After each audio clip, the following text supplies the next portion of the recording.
Good morning student. एक बार फिर से मैं आप सभी का स्वागत करता हूं। आज हम लोग जानेंगे ता है ती है। इससे पहले हम लोग नाउन एडजेक्टिव का क्लास कर चुके हैं, वो आप समझ चुके हैं, जान चुके हैं। अब हम लोग चलते हैं वर्ब की तरफ। आज हम बताने जा रहा हूं बहुत ही आसान तरीके से कि जब हिंदी सेंटेंस के आखिर में ता है, ती है, ते है रहता है, उसको हम किस प्रकार के सेंटेंस बनाते हैं। ये हमारे बनाने का तरीका है जो आप यहाँ पर देख सकते हैं। ठीक है, जैसे एग्जाम्पल देते हैं यहाँ पर कि मैं आम खाता हूं। इस तरह का आपका हिंदी का वाक्य रहेगा, मैं आम खाता हूं।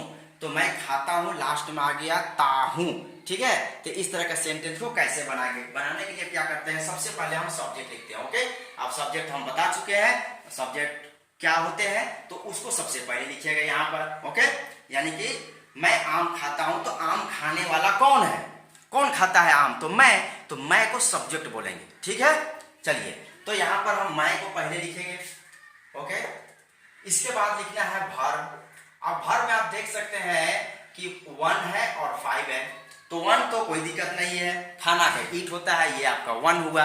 लेकिन ये 5 क्या है, 5 है कि हम वर्ब के आखिर में एस या ईएस लगाते हैं, उसी को हम वर्ब 5 बोलते हैं, V5। ठीक है, तो ये वर्ब में जो V5 है वहां एस या ईएस जब लगाते हैं तो कब लगाते हैं, ठीक है, जब सब्जेक्ट में जब ही आ जाए, सी आ जाए, नेम आ जाए, दिस आ जाए, दैट आ जाए, तब हम क्या करेंगे, हम वर्ब के आखिर में एस या ईएस लिखेंगे। ओके, अब यहां पर सवाल होगा कि एस लिखेंगे कि ईएस लिखेंगे। तो इतना आप समझिए कि ईएस कहां लिखना है, जब वर्ब के आखिर में ईएस, ठीक है, कब लिखना है, जब आखिर में आता है SH double S CH XO, जब वर्ब के आखिर में रहे तब आपको ES लिख देना है। क्लियर हो गया, और ये नहीं रहेगा तो फिर S वर्ब लिखिएगा। ठीक, और एक और नियम है कि वर्ब के लास्ट में Y रहता हो और Y से पहले कॉन्सोनेंट आता हो, तब हम Y को हटा देते हैं और उसकी जगह पे I लिखेंगे और फिर ES जोड़ देंगे। क्लियर हो गया, और Y जब आता हो और Y से पहले कोई वोवेल हो तब हम ऐसी स्थिति में ओनली एस वर्ब लिख देते हैं। बिल्कुल क्लियर हो गया। चलिए, तो बनाते हैं। यहां पर आपका सब्जेक्ट हो गया, ठीक है, फिर वर्ब 1 वर्ब 5 भी आप समझ गए। ऑब्जेक्ट बोलते हैं जो वाक्य के में जो बच जाता है, जो चीज बचता है सेंटेंस में, उसको हम लास्ट में लिख देंगे ऑब्जेक्ट की जगह पे। जैसे बना के देखते हैं तब समझ में आएगा। मैं आम खाता हूं, इसको हमको बनाना है, इस सेंटेंस को बनाना है। कैसे बनाएंगे, तो यहां देखिए सबसे पहले सब्जेक्ट लिखा हुआ है, तो यहां हम सबसे पहले सब्जेक्ट लिखे आई। ठीक है, मैं आम खाता हूं में सब्जेक्ट कौन हुआ, जो आम को खाता है, तो आम को मैं खाता हूं। ठीक है, तो यहां हम मैं का इंग्लिश आई लिखे। क्यों लिखे पता है ना, क्योंकि ये हमारा जो रूल है, जो नियम है, वो बता रहा है कि आपको पहले सब्जेक्ट लिखना होगा। तो हम सब्जेक्ट लिख लिए। ओके, अब सब्जेक्ट जब लिखिए उसके बाद बोलता है वर्ब 1 लिखिए चाहे वर्ब 5 लिखिए। तो यहां आप देखिए वर्ब 1 आएगा कि वर्ब 5 आएगा। हम क्या बोले आपको कि ही सी नेम इट दिस रहे तब हमको क्या करना है, वर्ब 5 लिखना है, और ये नहीं रहेगा तो फिर वर्ब 5 नहीं लिखना है। तो यहां पर ही सी नेम इट दिस में ये नहीं आता है आई, तो आई के साथ हम वर्ब 1 लिखेंगे। तो खाना, यहां देखिए वर्ब बोला दूसरा नंबर पे खाना, तो हम खाना के लिए लिख दिए ईट, आई ईट हो गया, आई ईट। अब तीसरा नंबर पे यहां पूछता है ऑब्जेक्ट।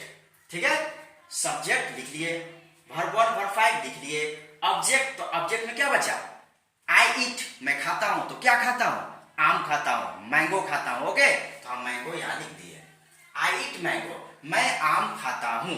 ठीक है, अब इसी तरह से आप कुछ भी खाइए, सेंटेंस बनाइए। मैं चावल खाता हूं, तो आई ईट राइस, मैं पानी पीता हूं, आई ड्रिंक वाटर। इसी तरह से मैं इंग्लिश सीखता हूं, मैं इंग्लिश बोलता हूं। आप किसी तरह का सेंटेंस को आसानी से बना सकते हैं, जिस तरह से अभी आपको मैं बताया।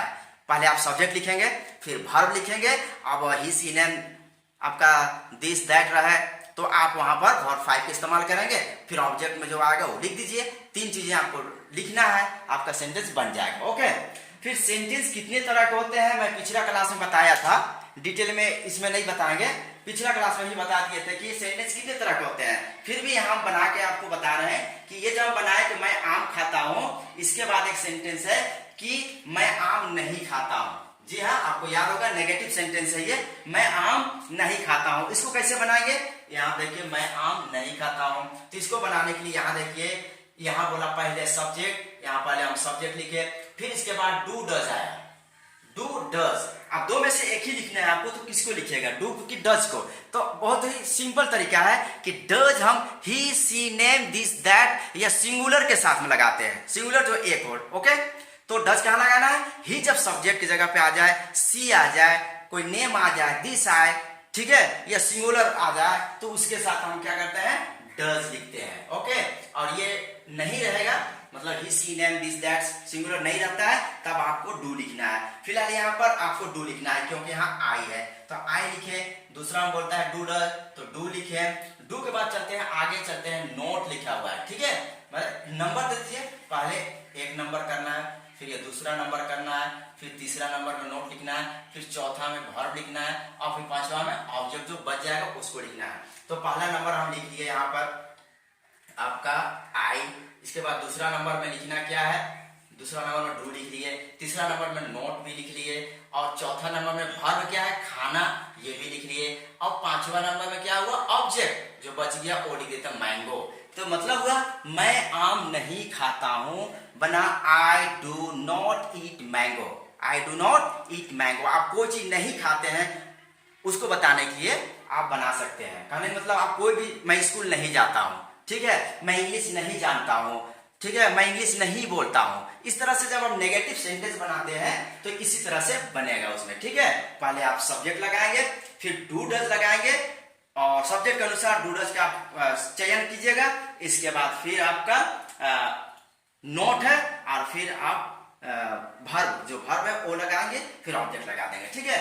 फिर आगे चलते हैं, आगे है क्या मैं आम खाता हूं। ये मैं पूछने का काम कर रहा हूं, मैं अपने आप से पूछ रहा हूं क्या मैं आम खाता हूं। ओके, मतलब इंट्रोगेटिव सेंटेंस, जब शुरू में क्या रहता हो, ठीक है, जानने का प्रयास किया जा रहा है इसमें, और इसमें यस या नो का यहाँ पर आंसर आता है, क्या मैं आम खाता हूं, खाता हूं, यस या नो। ओके, तो इस तरह का जब सेंटेंस आता है तो उसको बनाने के लिए हम क्या करते हैं, सबसे पहले डू डज को लिखते हैं। आप देखिए हमारा यहाँ स्ट्रक्चर, ये पहले क्या लिखते हैं, डू डज को लिखते हैं, डू या डज। तो आप यहाँ कोई कंफ्यूजन नहीं है, आपको पता ही है कि डू कहाँ लगता है, डज कहाँ लगता है। Okay, he C name this that singular को छोड़ने के बाद जो आता है उसके साथ डू लगाइएगा, और he C name this that singular के साथ में डज लगाना है। ओके, अब जो सब्जेक्ट लगा उसी हिसाब से आप लगाइएगा, तो डू डज लगाना है। फिलहाल क्या मैं आम खाता हूं, तो सब्जेक्ट मैं का इंग्लिश आई के साथ में लगेगा डू। ओके, तब यहां पर हम क्या किए, डू लगाए फर्स्ट, पहले ही क्यों लगाए, क्योंकि हमारा ये रूल बता रहा है कि पहले आपको डू डज लिखना है। तो यहाँ से डू लिख लिए, चलिए क्लियर हो गया। अब आगे बढ़ते हैं, यहाँ सब्जेक्ट है, सब्जेक्ट यहाँ लिख लिए, दूसरा नंबर पे आई, डू आई हो गया। अब इससे आगे चलते हैं वर्ब, वर्ब 1 है, वर्ब 1 क्या है भैया, खाना, ईट, तो डू आई ईट, क्या खाता हूं, तो मैंगो खाता हूं, क्या बना, डू आई ईट मैंगो, क्या मैं आम खाता हूं। इसी तरह के आप हजारों सेंटेंस बना सकते हैं, ठीक। फिर आगे चलते हैं, यहां बोलता है मैं कब आम खाता हूं, कब, मैं आम तो खाता हूं लेकिन कब खाता हूं, ठीक है, मैं आम कब खाता हूं। जब इस तरह का प्रश्नवाचक शब्द है, इसमें एक शब्द है देखिए, क्वेश्चन वर्ड है, ये ऐसा वर्ड है जिसका आंसर हम यस या नो में नहीं देते हैं, बोल के देना पड़ता है। कब, अब आपको टाइम बताना है।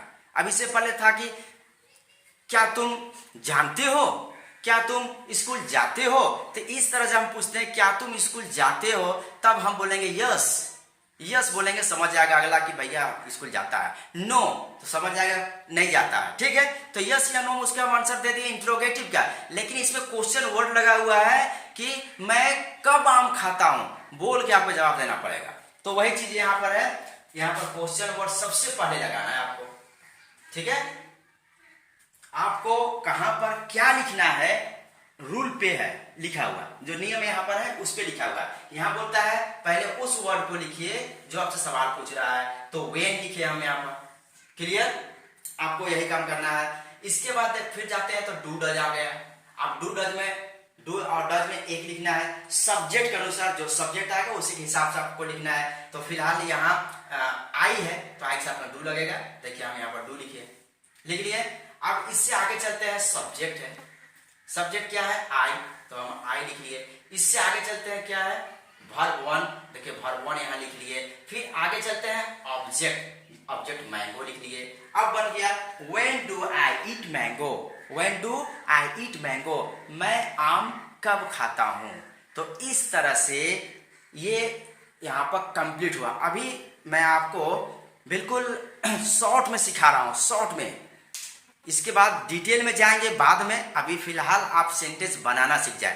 ता है, ती है, ते है को हम किस तरह से बनाते हैं, ठीक है।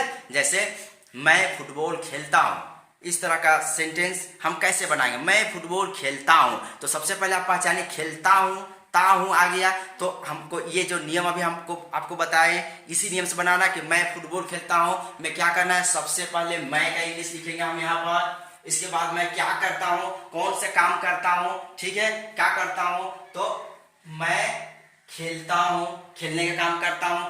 आई प्ले, मैं का इंग्लिश आई, और खेलना का प्ले, आई प्ले, ओके।